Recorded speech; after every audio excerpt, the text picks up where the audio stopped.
हरे अम्मा सहस्रासि रेखा पुरुषः सहस्राक्षः सहस्रपातः स भूमिगुं सर्वतसभृतवात्यतिष्ठद्दशाङ्गुलाम्बा पुरुषाये वेदगुं सर्वं जदभूतं च भाव्यम्बा उतामृतदवशेषानं जदाम्नेनातिरोहति।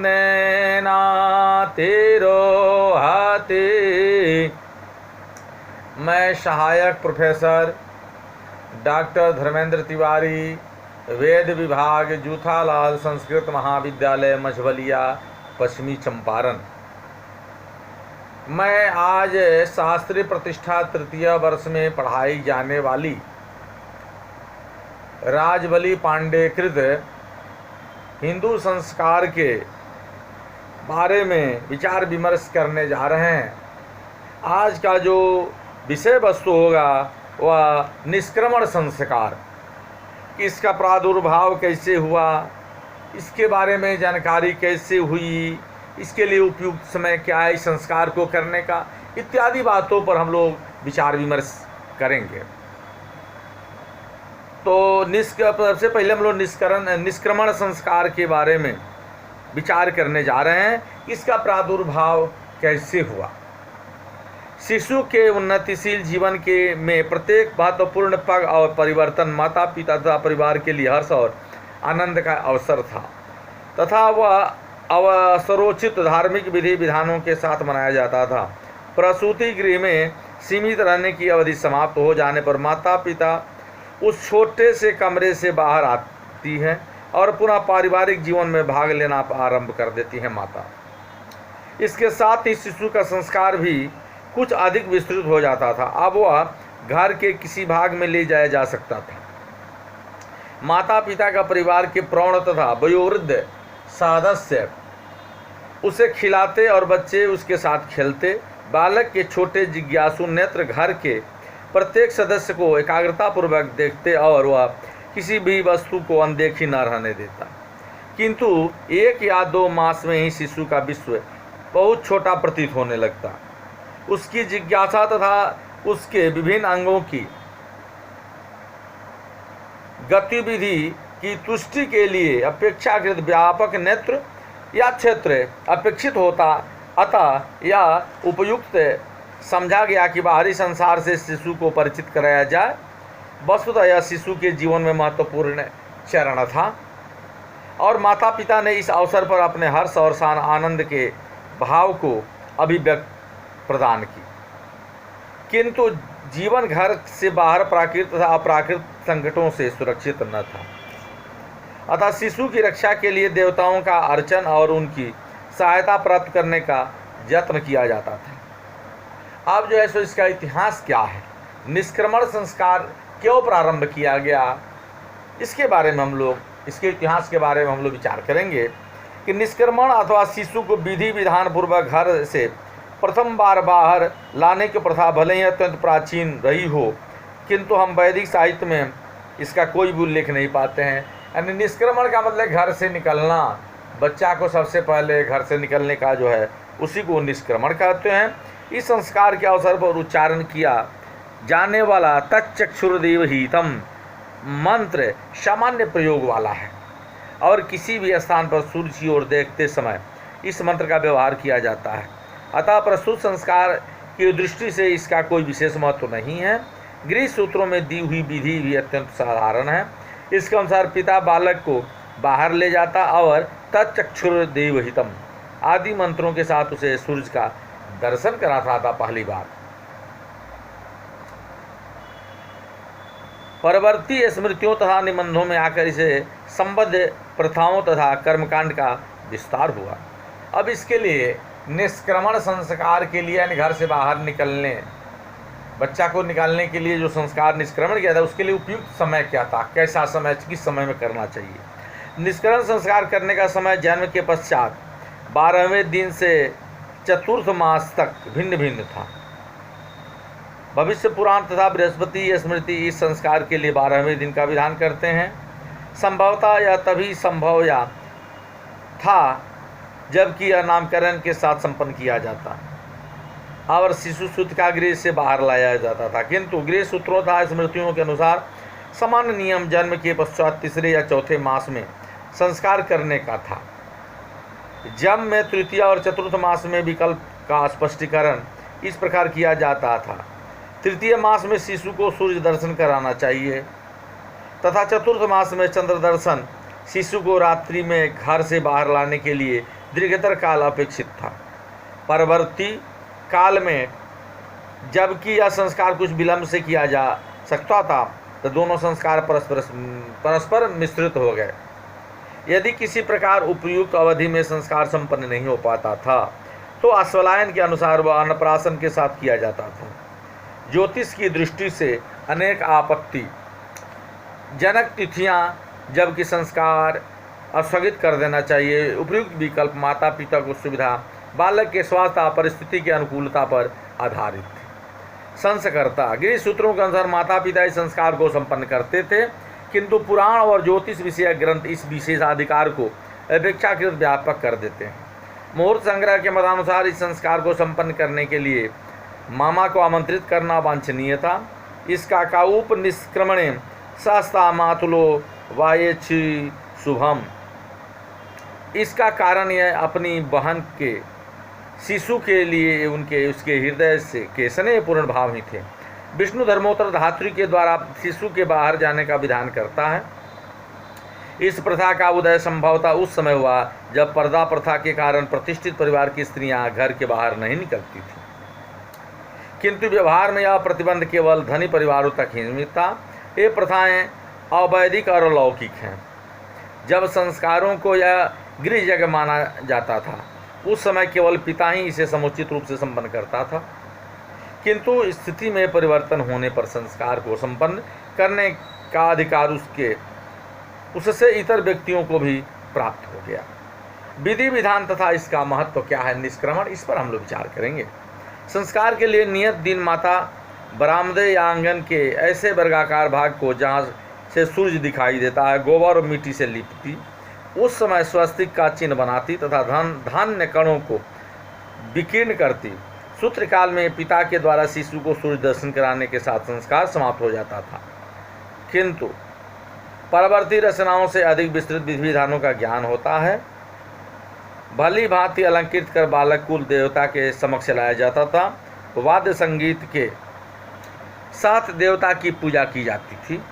8 लोकपालों सूर्य, चंद्रमा, वसुदेव और आकाश की भी स्तुति की जाती थी।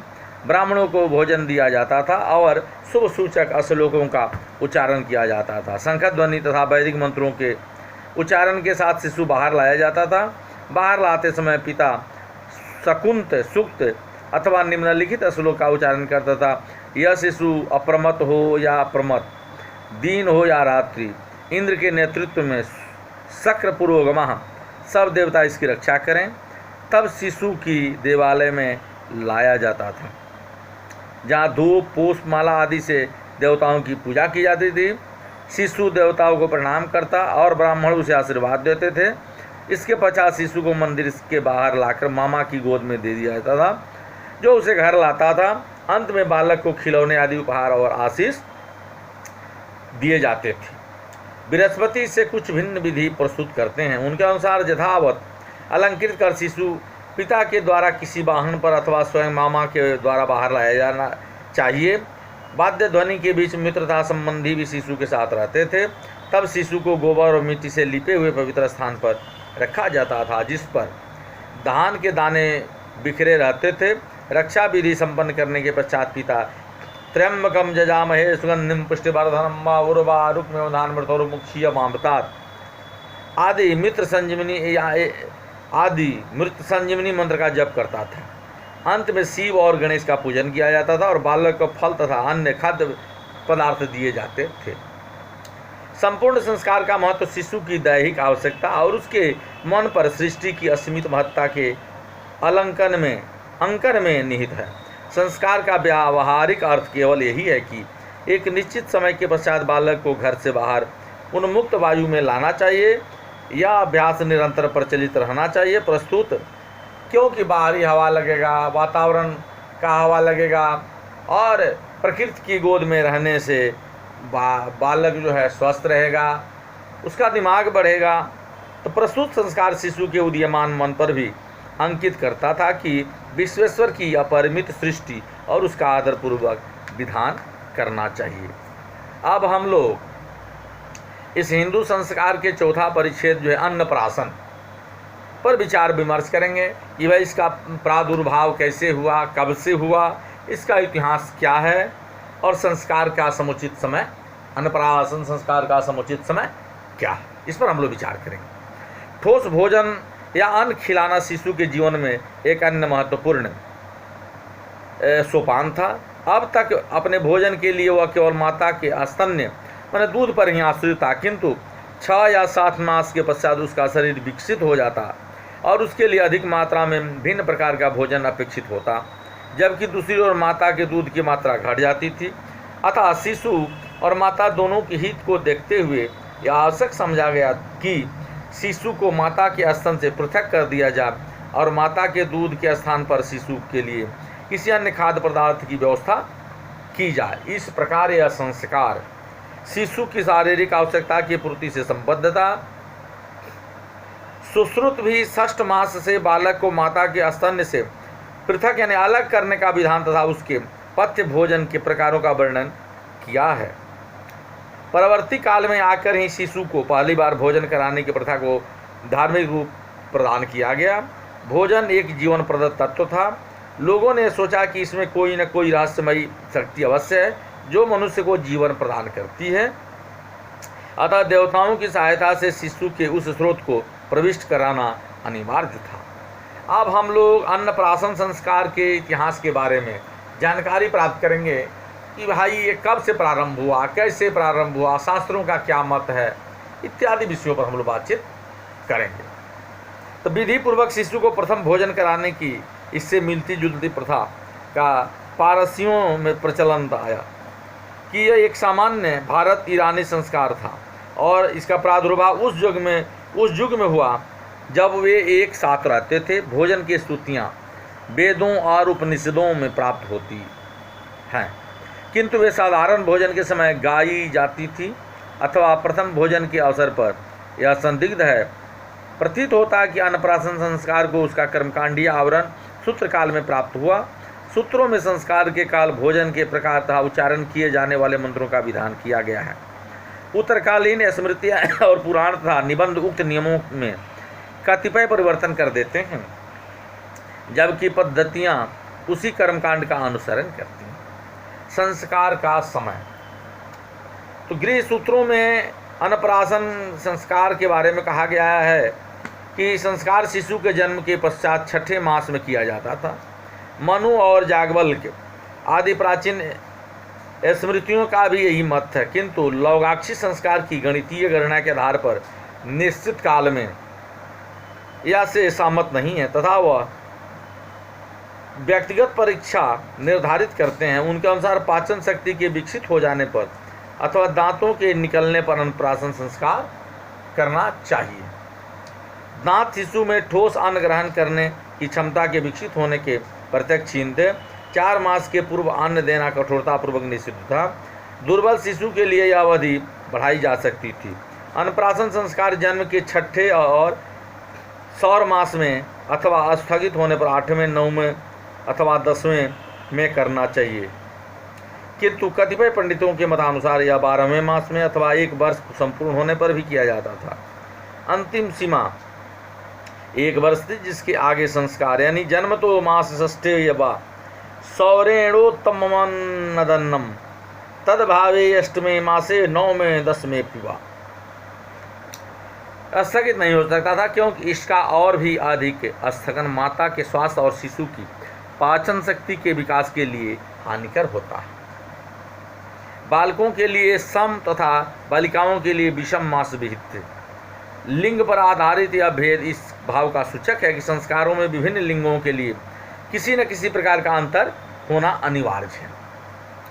भोजन के विभिन्न प्रकार, भोजन के प्रकार भी धर्मशास्त्रों द्वारा नियत थे। साधारण नियम यह था कि शिशु को समस्त प्रकार का भोजन और विभिन्न स्वादों का मिश्रण खाने के लिए देना चाहिए। कतिपय धर्मशास्त्री दही, मधु और घी के मिश्रण का विधान करते हैं। विभिन्न प्रकार के भोजन जिसमें मांस का भी समावेश था विविध उद्देश्यों से दिए जाते थे। यदि पिता शिशु की वाणी में प्रवाह चाहता तो उसे भारद्वाज पक्षी का मांस खिलाता था। भोजन व पालन पोषण की प्रचुरता के लिए कपिल पक्षी का मांस और घी, कोमलता के लिए मत्स्य, दीर्घ जीवन के लिए क्रिकसा पक्षी का मांस अथवा मधु में मिला हुआ भात, तेज के लिए अटी पक्षी और तितिर का मांस, ओज व तीक्ष्ण बुद्धि के लिए घी भात, दृढ़ इंद्रियों के लिए दही भात, और यदि शिशु में उक्त सभी गुणों को चाहता तो सभी पदार्थों से उसे भोजन कराता था। उपयुक्त सूची से यह स्पष्ट है कि गृह सूत्रों के काल में हिंदू और अहिंसावादी नहीं थे। उन्हें मांस ग्रहण करने में कोई भी संकोच न होता यदि वह उन्हें शारीरिक व मानसिक शक्ति प्रदान करता। गृह सूत्र अभी भी पशु बलि तथा पशु भोजन की वैदिक भावना से अनुप्राणित थे, तथा मांस आदि के भोजन का विधान करने में उनको किसी प्रकार की हिचकिचाहट का अनुभव नहीं हुआ। किंतु परवर्ती काल का सुझाव शाकाहार की ओर था।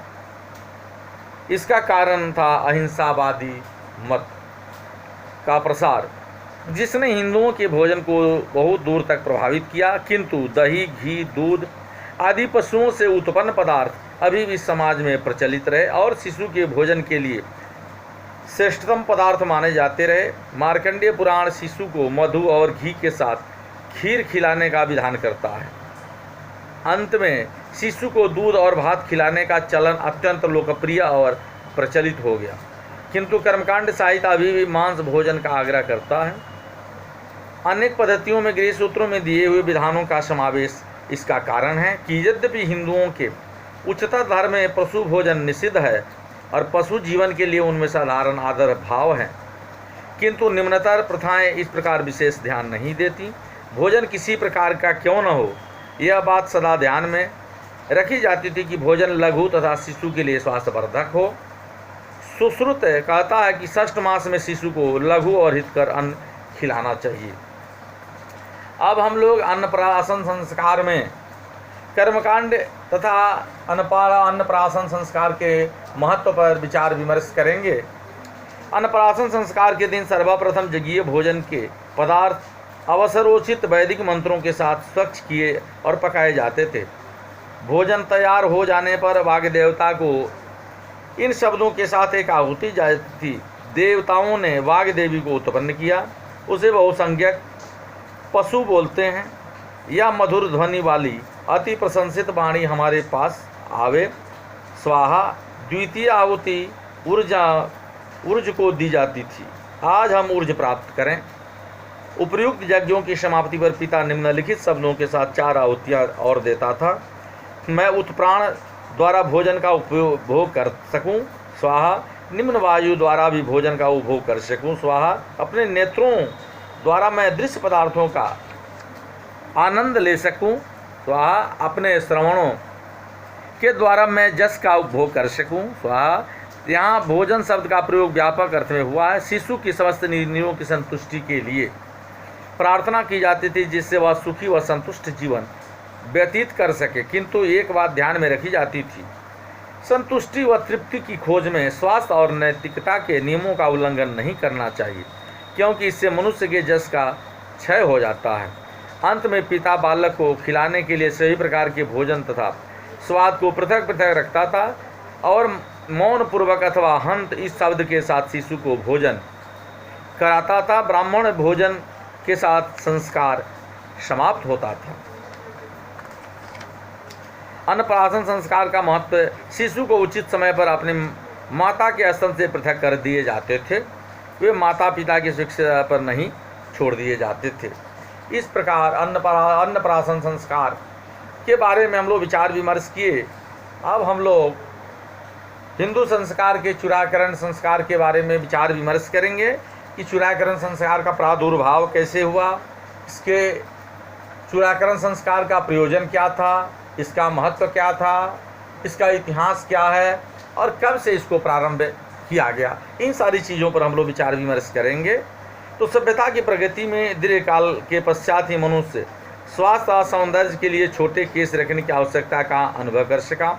आदिम मानव जो है सो बड़े बड़े केस, जटा वगैरह रखते थे, वृक्षों के छाल को पहनते थे, किंतु जब शिक्षित समाज हुआ, विकास होने लगी, तो इस विशेष चूड़ाकरण संस्कार पर विशेष ध्यान दिया जाने लगा। सिर को स्वच्छ रखने के लिए किसी न किसी उपाय का आविष्कार होना अनिवार्य था।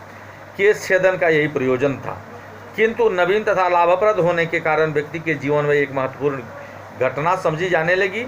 किसी लौह औजार के द्वारा केश छेदन एक नवीन तथा भयपूर्ण दृश्य था। लोग जानते थे कि इससे सिर स्वच्छ हो जाएगा, किंतु साथ ही वे आशंका से भयभीत थे कि कहीं या उस व्यक्ति को उसके केशों का छेदन किया जा रहा हो, आघात या किसी प्रकार की क्षति भी पहुंचा सके। आवश्यकता तथा भय दोनों परस्पर मिश्रित हो गए। उन्होंने चूड़ाकरण संबंधी विधि विधान को जन्म दिया। व्यवहारिक तथा लाभकर पार्श्वों को सहवर्ती ऋचाओं में अभिव्यक्त प्राप्त हुई। अब संस्कार का प्रयोजन, चूड़ाकरण संस्कार का प्रयोजन क्या है, इस पर हम लोग विचार विमर्श करेंगे। धर्मशास्त्रों के अनुसार संस्कार व्यक्ति के लिए दीर्घ आयु, सौंदर्य तथा कल्याण की प्राप्ति इस संसार का प्रयोजन था। चूड़ाकरण से दीर्घायु प्राप्त होती है तथा इसके संपन्न करने पर आयु ह्रास होता, अतः इसके दशा में यह संस्कार करना चाहिए। हिंदुओं के आयुर्वेदिक ग्रंथों से भी चूड़ाकरण के धर्मशास्त्रोक्त प्रयोजन की पुष्टि होती है। सुश्रुत के अनुसार केश, नख तथा रोम अथवा केशों के अपमार्जन अथवा छेदन से हर्ष, लाघव, सौभाग्य और उत्साह की वृद्धि तथा पाप का उपशमन होता है। चरक का मत है कि केश, श्मश्रु तथा नख के काटने तथा प्रसाधन से पौष्टिकता, बल, आयुष, शुचिता और सौंदर्य की प्राप्ति होती है। अब वैदिक काल में इसका क्या विधि विधान था चूड़ाकरण संस्कार का, इस पर हम लोग विचार करेंगे। तो चूड़ाकरण संस्कार के अवसर पर गृह सूत्रों में व्यवहित सभी मंत्र वैदिक साहित्य में उपलब्ध होते हैं तथा उनसे सूचित होता है कि उनकी रचना केश छेदन के प्रयोजन के लिए ही हुई है। मुंडन के लिए सिर के भिगोने अथवा अथर्ववेद में उल्लिखित है कि मुंडन में व्यवहृत छुरे की स्तुति तथा उसे हानिकारक होने की प्रार्थना की जाती थी। नाम से तू शिव है, लोहा स्वधीति तेरा पिता है, मैं तुझे नमस्कार करता हूँ, तुम शिशु की हिंसा अथवा क्षति न कर। आयु, अन्नान, प्रजनन, ऐश्वर्य, सुसंतति तथा बल बीर्ज की प्राप्ति के लिए स्वयं पिता द्वारा केश छेदन का उल्लेख भी प्राप्त होता है। अब आता है कि सूत्र काल था, प्रवर्ती काल में चूड़ाकरण संस्कार का क्या महत्व था। तो चूड़ाकरण के विधि विधानों को व्यवस्थित रूप प्राप्त हुआ। गृह सूत्रों में इस संस्कार की विधि का वर्णन तथा विशिष्ट विषयों के लिए नियमों का निर्देश किया गया है। उत्तर काल में अनेक पौराणिक तत्वों का भी प्रवेश हो गया। स्मृतियाँ, टीकाएँ तथा मध्ययुगीन निबंध इसके साक्षी हैं। वे संस्कार के नवीन स्वरूप का प्रतिनिधित्व तथा अनेक सामाजिक व ज्योतिष संबंधी विवरण प्रस्तुत करती हैं। संस्कार के समय गृह सूत्रों के अनुसार चूड़ाकरण का संस्कार जन्म के पश्चात प्रथम वर्ष के अंत में अथवा तृतीय वर्ष की समाप्ति के पूर्व संपन्न होता था। प्राचीनतम स्मृतिकार मनु भी यही मानते हैं। वेदों के नियमानुसार धर्मपूर्वक समस्त द्विजातियों का चूड़ाकरण प्रथम अथवा तृतीय वर्ष में संपन्न करना चाहिए। ऐसा संस्कार का जो है नियम बनाया गया है। संस्कार का समय यद्यपि ज्योतिष विषयक तथा अन्य नियामक तत्वों के गृह सुपरिचित नहीं है, किंतु उत्तर स्मृति काल में चूड़ाकरण का समय निश्चित करते समय उन पर विचार किया जाता था कि सूर्य के उत्तरायण में होने पर संपन्न होता था। राजमार्तंड के अनुसार चैत्र और पौष, किंतु सार संग्रह के अनुसार ज्येष्ठ तथा मार्ग मास इस संस्कार के लिए वर्जित थे। यह दिन के ही समय में किया जाता था ताकि बच्चा का जो है सो पराक्रम बढ़े। स्थान का चुनाव। अब प्रश्न आता है कि चूड़ाकरण संस्कार कैसे जगह पर किया जाए। गृह सूत्रों के अनुसार अनुपलब्ध एक अन्य विकास जिसका उद्भव प्रवृत्ति प्रथा से हुआ है उस स्थान के चुनाव से संबंधित है जहाँ संस्कार संपन्न होना चाहिए। वैदिक तथा सूत्र काल में संस्कारों के सहित गृह यज्ञों का केंद्र गृह था। वैदिक सूत्र काल में संस्कारों को सहित गृह सूत्रों का केंद्र गृह था, किंतु परवर्ती युग में यज्ञ व्यापक रूप से प्रचर्चित नहीं रहे। तथा प्रत्येक घर में आवाहनीय अग्नि प्रदीप्त नहीं रखी जाती तथा गृहस्थ संस्कार संपन्न करने के लिए स्थान को घर के बाहर भी स्थानांतरित कर सकता था। कर्मकांडीय धर्म के ह्रास तथा भक्ति मार्ग और मूर्ति पूजा के प्रचलन होने पर देवालय ही धार्मिक क्रियाकलापों के लिए केंद्र बन गया था। शिखा की व्यवस्था कि भाई चूड़ाकरण संस्कार में इसका क्या महत्व है, तो शिखा रखना चूड़ा संस्कार का सर्वाधिक महत्वपूर्ण अंग था, जैसा कि स्वयं संस्कार के नाम से सूचित होता है। शिखा कुल की प्रथा के अनुसार रखी जाती थी। केसों की व्यवस्था, केस बेसान अपने कुल के धर्म के अनुसार करनी चाहिए। शिखाओं की संख्या प्रवरों की संख्या जो 3 या 5 हो सकती है के आधार पर निश्चित की जाती थी। लोगाक्षी विभिन्न कुलों में अधोलिखित विभिन्न प्रथाओं के अनुसरण का इस प्रकार उल्लेख करते हैं कि वशिष्ठ के वंशज सिर के मध्य भाग में केवल एक ही शिखा रखते हैं। अत्रि तथा कश्यप के वंशज दोनों और शिखाएँ रखते हैं। भृगु के वंशज मुंडित रहते हैं। अंगिरस के वंशज 5 शिखाएँ रहते हैं। इसलिए नाना ऋषियों की नाना परंपराओं के अनुसार उस समय का ये विधि विधान रहता था। विधि चूड़ाकरण संस्कार के लिए एक शुभ दिन निश्चित कर लिया जाता था। आरंभ में गणेश की पूजा, मंगल, श्राद्ध आदि प्रारंभिक कृत्य संपन्न किए जाते थे, तब ब्राह्मण भोजन होता था। अब विधि विधानों का प्रमुख तत्व चूड़ाकरण संबंधी विधि विधानों में निम्नलिखित प्रमुख तत्व स्पष्ट रूप से दृष्टिगत होते हैं। प्रथम है कि सिर को आर्द्र करना यानी भेना। इसका प्रयोजन मुंडन को सरल और सुविधाजनक बनाना है। अक्षति तथा अनाहति के लिए प्रार्थना के साथ केसों का छेदन संस्कार द्वितीय अंग था। शिशु के कोमल सिर पर लोहे के छुरे को देकर पिता के हृदय में भय संचार हो जाता था, अतः उसकी स्तुति करता था। उसके बाद जो सो ये संस्कार होता था। दीर्घायुष्य के साथ शिखा का संबंध। इस संस्कार के अवसर पर उच्चारित प्रार्थनाओं को सर्वाधिक विस्मयजनक विशेषता यह है कि उनका प्रयोजन शिशु का दीर्घायुष्य था। इस संबंध में यह प्रश्न किया जाता है कि हिंदू संस्कारों की धारणा का आधार क्या था कि चूड़ाकर से दीर्घायुष्य प्राप्ति होती है तथा दीर्घ जीवन और चूड़ाकरण के मध्य कोई संबंध है। सुश्रुत दोनों का संबंध जानने पुनः हमारी सहायता करते हैं। उनके अनुसार मस्तक के भीतर ऊपर की ओर सीरा तथा संधि का सन्निपात होता है, वहीं रोमावर्त में आधिपित है। इस अंग को किसी प्रकार का आघात लगने पर तत्काल मृत्यु हो जाती है, अतः इस महत्वपूर्ण अंग की सुरक्षा आवश्यक मानी जाती थी तथा उसी अंग पर शिखा रखने से इस प्रयोजन की पूर्ति हो जाती है। तो आज हम लोग जो है सो चूड़ाकरण आदि संस्कारों के बारे में विचार विमर्श किया। फिर अगले दिन हम लोग इसके अगले कर्णवेद संस्कार के बारे में विचार विमर्श करेंगे। धन्यवाद। जय हिंद, जय भारत।